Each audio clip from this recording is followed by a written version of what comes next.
Құрметті білім алушылар, бүгінгі дәрісіміз Қазақстан Республикасындағы заң шығарушы билік тармағының басты институты парламенттің конституциялық, құқықтық мәртебесіне арналады.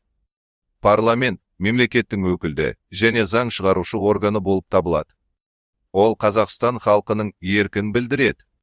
Парламенттің құқықтық мәртебесін зерделеу билік тармақтарының бөлінісі қағидатын, заң шығару процесін және демократиялық басқару тетіктерін терең түсінуге мүмкіндік береді. Дәріс мақсаты Қазақстан Республикасы парламентінің конституциялық құқықтық мәртебесін, ұғымы және оның құқықтық мәртебесін айқындау. Дәріс міндеттері Қазақстан Республикасы парламентінің қалыптасуын, құрамы мен құрылымын іс жүргізу үрдісін анықтау. Дәріс өзектілігі Қазақстан Республикасы парламенті қызметінің және заңнамалардың әлеуметтік, экономикалық, саяси түпкілікті тұрақтандыруы. Дәрістің жоспары төмендегідей сұрақтардан құралады. Бірінші сұрақ. Қазақстан Республикасы парламентінің ұғымы және қалыптасуы. Екінші сұрақ. Қазақстан Республикасы парламентінің құрылымы мен құрамы. Үшінші сұрақ. Қазақстан Республикасы парламенті депутаттығына үміткерлерге қойылатын талаптар. Төртінші сұрақ. Қазақстан Республикасы парламентінің қызметі. Парламент ағылшынша парламент, французша парламент сөйлеу, пікір алмасу, мәміле жасау деген мағынаны білдіреді, яғни мемлекеттің ең жоғары өкілді органы болып табылады. Қазіргі Қазақстанның парламенті бұрынғы бір палаталы өкілді орган, яғни Қазақ Кеңестік Социалистік Республикасының жоғарғы кеңесінің орнына құрылған жаңа екі палаталы заң шығарушы орган. Конституцияға сәйкес, парламент заң шығару билігін жүзеге асыратын республикадағы ең жоғары өкілді орган болып табылады.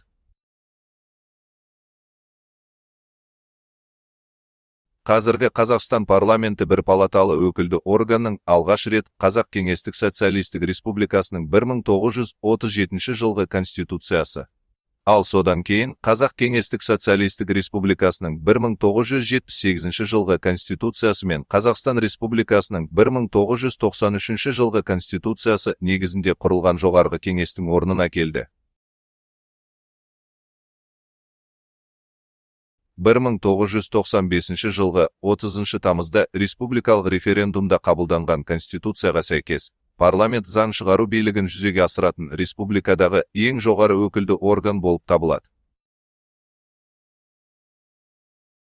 Қазақстан Республикасы парламентінің ұйымдастырылуы мен қызметі, оның депутаттарының құқықтық жағдайы Конституциямен, Қазақстан Республикасының парламенті және оның депутаттарының мәртебесі туралы Қазақстан Республикасының 1995 жылғы 16 қазандағы номері 25-29 Конституциялық заңымен және басқа да заңнамалық актілермен айқындалады.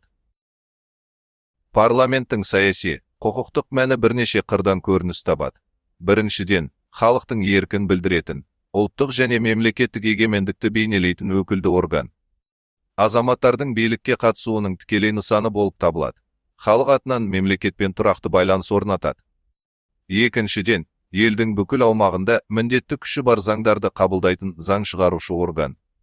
Оның мақсаты халықтың ерік, жігерін заң түрінде рәсімдеу, елдегі саяси, әлеуметтік, экономикалық тұрақтылықты қамтамасыз ету. Дәрістің екінші сұрағы. Қазақстан Республикасы парламентінің құрылымы мен құрамы деп аталады. Парламент тұрақты негізде жұмыс істейтін екі палатадан тұрады. Біріншісі, жоғарғы палата. Сенат. Екіншісі, төменгі палата мәжіліс. Екі палаталы құрылымның артықшылықтары мынада.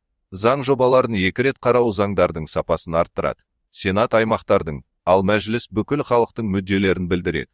Парламенттің тиімділігі артады. Депутаттардың заң шығару процесіне қатысу мүмкіндігі кеңейеді.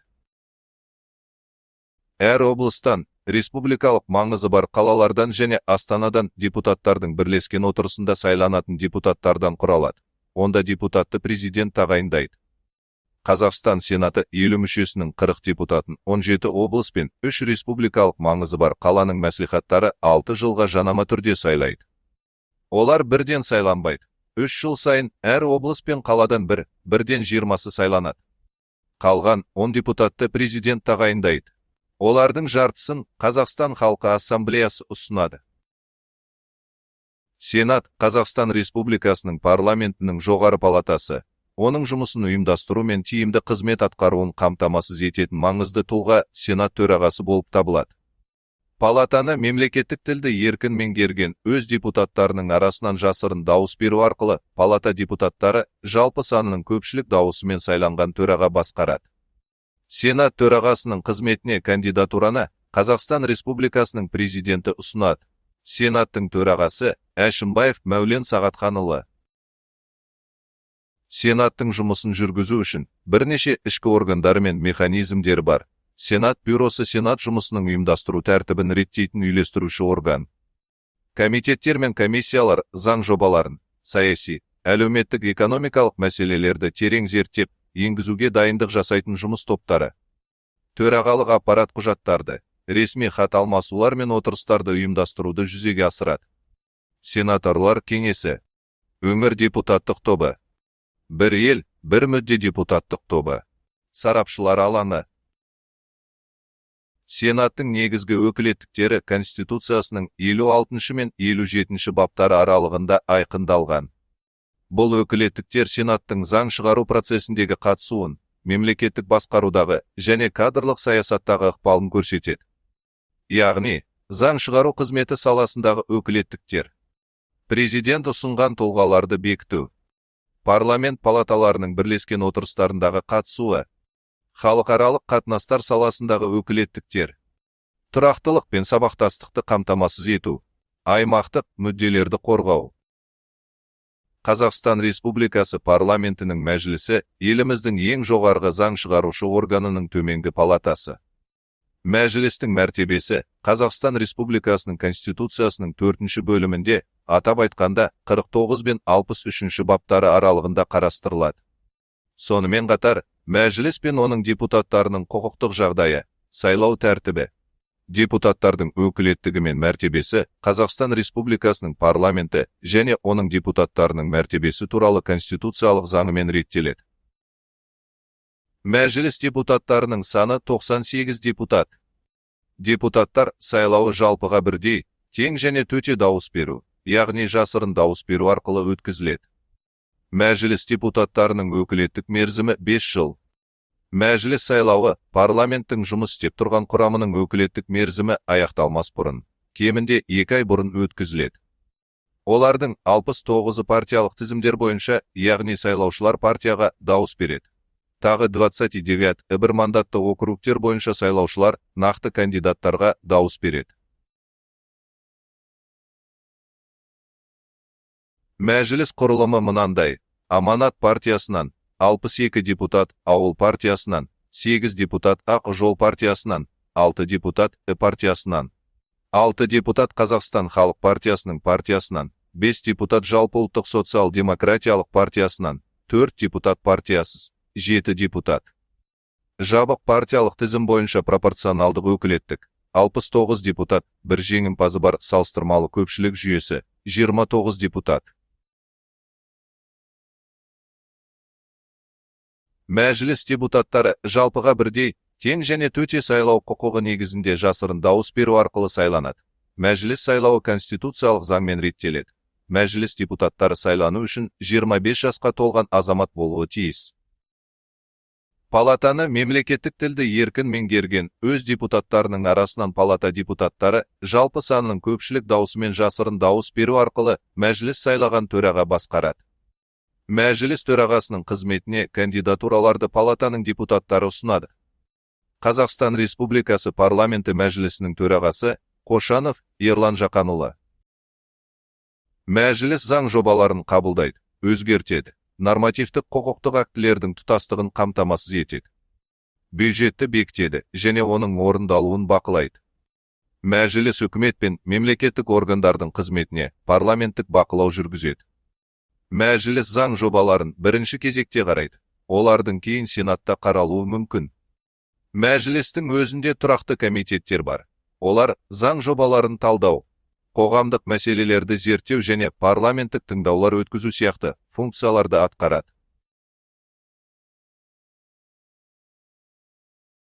Парламенттің сессиясы оның палаталарының бірлескен және бөлек отырыстары түрінде өткізіледі. Сессия бұл парламенттің өкілеттіктері жүзеге асырылатын оның қызметінің негізгі ұйымдық құқықтық нысаны. Оның екі түрі бар: кезекті және кезектен тыс. Парламенттің кезекті сессиялары жылына бір рет қыркүйектің бірінші жұмыс күнінен бастап, маусымның соңғы жұмыс күні біткенше өткізіледі. Тиісінше парламенттің өкілеттік мерзімі ішінде 5 кезекті сессия өткізілуі керек. Палата отырыстары заңды, құқылы болуы үшін кворум қажет етіледі. Кворум бұл отырысты құқылы деп тану үшін, оған тиісті палата депутаттарының белгілі бір санының қатысуы. Палаталардың бірлескен және бөлек отырыстары оларға әр палата депутаттарының жалпы санының кемінде 3-тен 2-сі қатысқан жағдайда құқылы болады. Парламент құзыретін өзінің органдарының қызметінде де жүзеге асырады. Заңнамаға сәйкес, ондай органдар бірнешеу. Парламент құзыретін өзінің органдарының қызметінде де жүзеге асырады. Заңнамаға сәйкес, ондай органдар бірнеше.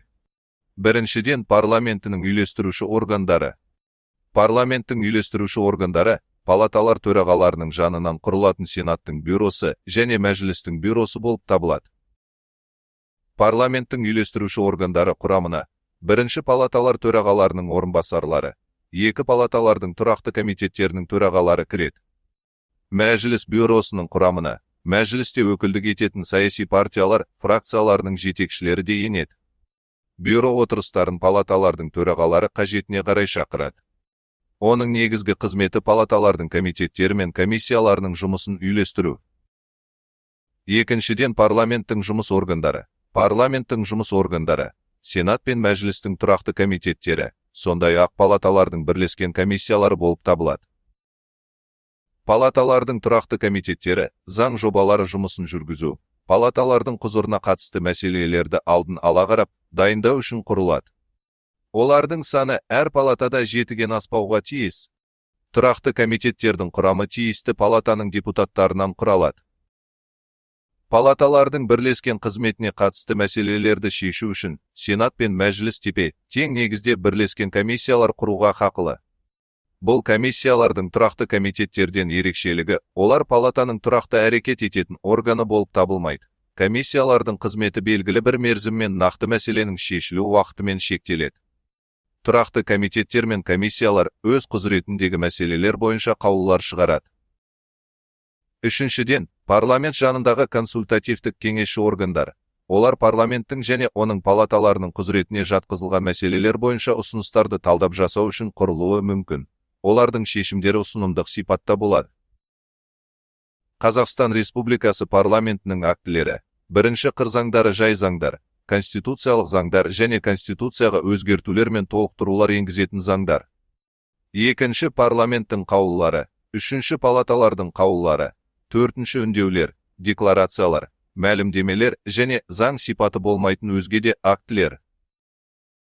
Парламент жүзеге асыратын негізгі қызмет, заң шығармашылығы. Парламенттің заң шығару қызметі үшін түрлі заң шығаруды қарастырады. Бірінші, конституцияға өзгертулер мен толықтырулар енгізу туралы заң. Екінші, конституциялық заң. Үшінші, жай заң. Пайдаланылған қайнар, көздер мен әдебиеттер. Қазақстан Республикасының Конституциясы, Қазақстан Республикасының парламенті және оның депутаттарының мәртебесі туралы конституциялық заңы, Қазақстан Республикасы парламентінің регламенті. Иманбердиев, Қазақстан Республикасының конституциялық құқығы. Шымкент, 2018 жыл. Құрметті білім алушылар, назар салып тыңдағандарыңызға рахмет. Осымен біздің кезекті дәріс сабағымыз аяқталды. Егер дәріс мазмұны бойынша сұрақтарыңыз болатын болса, беймарал қойыңыздар. Сіздің сұрағыңыз